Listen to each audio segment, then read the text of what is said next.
Welcome to the WWE Podcast, the most passionate and authentic wrestling analysis on the web. We've got you covered with every Raw, SmackDown, and NXT show, giving you a no bullshit opinion. We know you love wrestling. We do too. So let's get this show underway. And that's the bottom line. What? 'Cause Stone Cold said so.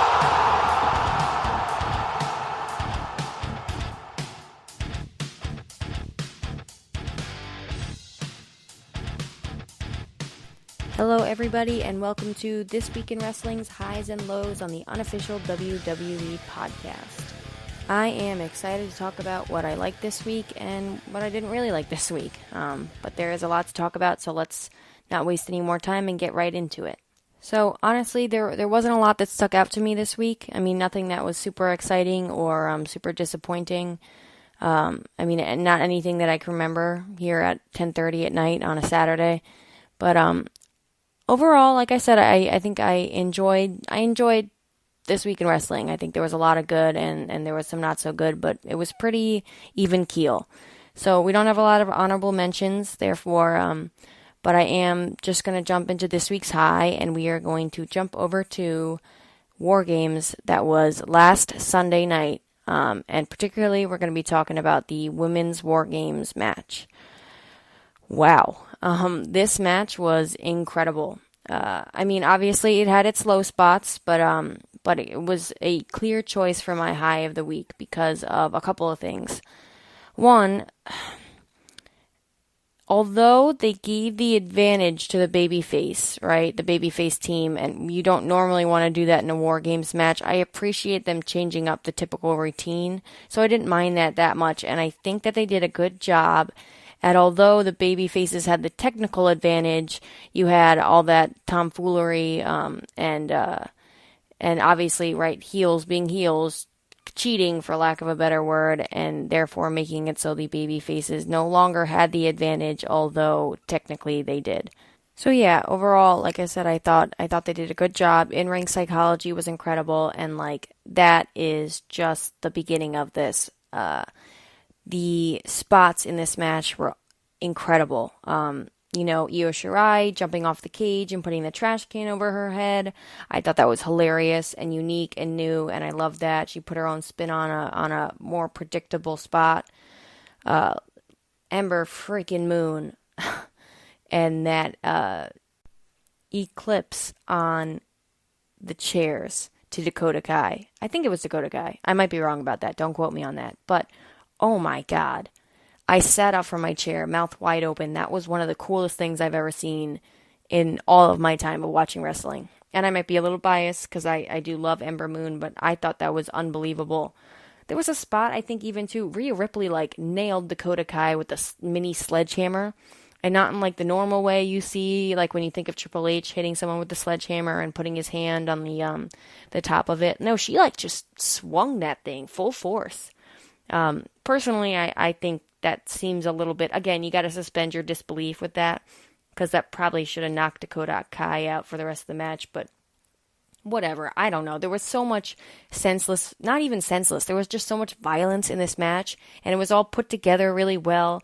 Obviously, there were a few little spots, like I said, that were a little bit botchy, but I think overall these women, that's hard. 2 rings, that many women, in one match, put that all together and make it look as pretty as they did, for lack of a better word. I guess pretty isn't what you would describe that, but I don't know. I see that match as beautiful. They did an amazing job. Is unbelievable. They did an unbelievable job. So that's taking my high for the week. I think the right team won. I think the finish was incredible. I think, that match really established Raquel Gonzalez as a woman to be feared in that women's division, and not just the heavy for Dakota Kai. And believe it or not, that you can do that. Take anybody, give them a heavy, let the heavy establish themselves, and then they can go on their own and have their own singles career. What do you know? A way to build new stars.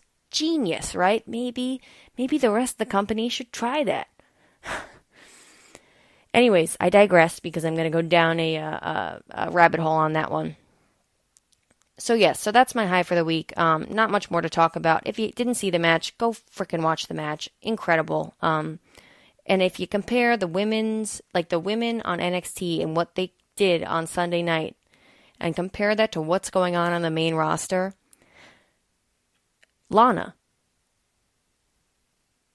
Asuka, teaming with Lana instead of having her own rivalry for the Raw Women's Championship.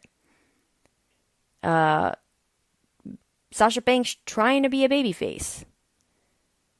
Carmella and her total divas-esque outfits and appearance. Nia Jax. The best thing that's happened in this women's division in the past months was Nia Jax putting Lana through the table, and because that became a running joke on the main roster. Bayley and Bianca Belair should be cool, I guess. I'm excited for that. That's my tone when I talk about the main roster women.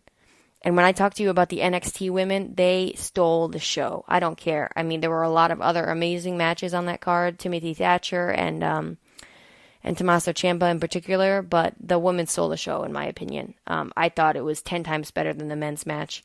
Again, just psychology-wise, moves, the way it all just flowed together. That's my high for the week, without a doubt. All right, now on to the low for the week. This actually might be a surprise to some of you, considering, overall it was a fairly good match, but my low for the week is the main event of SmackDown, Carmella versus Sasha Banks for the SmackDown Women's Championship. Why, you ask, right? Because like I said, it was a pretty good match. In the end, when I had a feeling that was going to happen, once as soon as they brought those champagne bottles out, I was like, okay, yeah, Carmella's hitting Sasha Banks with that. But overall, it was a great match. But the reason it's my low for the week is because why the heck do they keep putting championship matches on free TV? I don't know if it's, the network and they don't know how to sell a pay-per-view anymore, or I don't know if it's them just, itching for ratings. I mean, it's not like it's doing much, I know SmackDown's ratings have been up a little bit, but I mean, you want to build your ratings, why don't you create good storylines and TV that people actually want to watch? And I don't have a podcast about telling you what your low for the week is and I almost swore, crapping on your product, for 30 minutes out of my week. Instead of just it's like trying to put, a Band-Aid on this, like on a hemorrhage. It doesn't make any sense. You're not going to solve the problem by just throwing championship matches at us. In fact, you're making it worse because now it doesn't mean anything. You've already got a match at TLC. I understand a little bit, I guess, the psychology of it, but it's almost like because it's happened so much, this was like the straw that broke the camel's back for me. It makes no sense.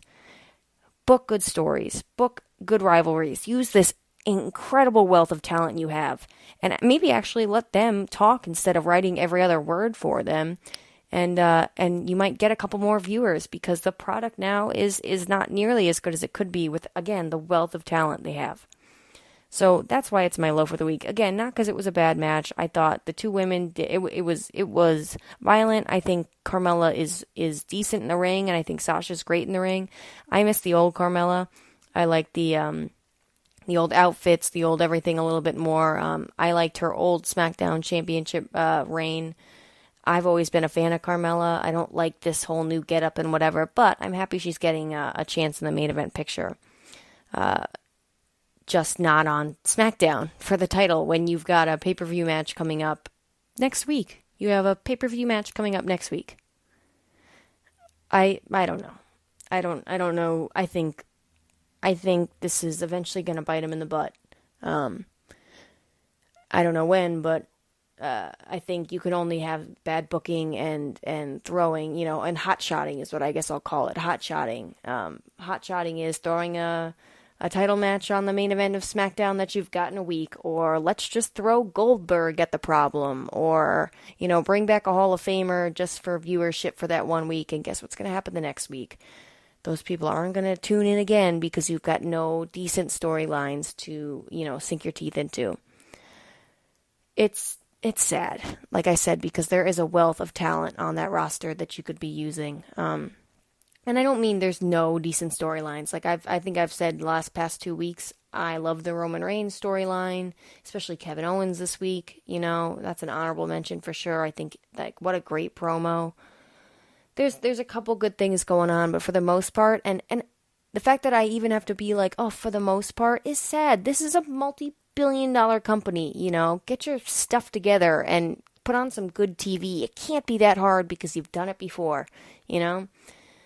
But again, it's all about sponsorships, and as long as they can have enough numbers to say, you know, these are our numbers, and continue to get money from sponsorships, why are they going to care?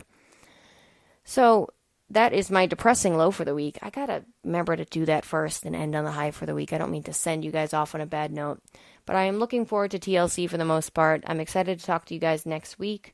Let me know what you think, obviously, and I'll talk to you guys soon.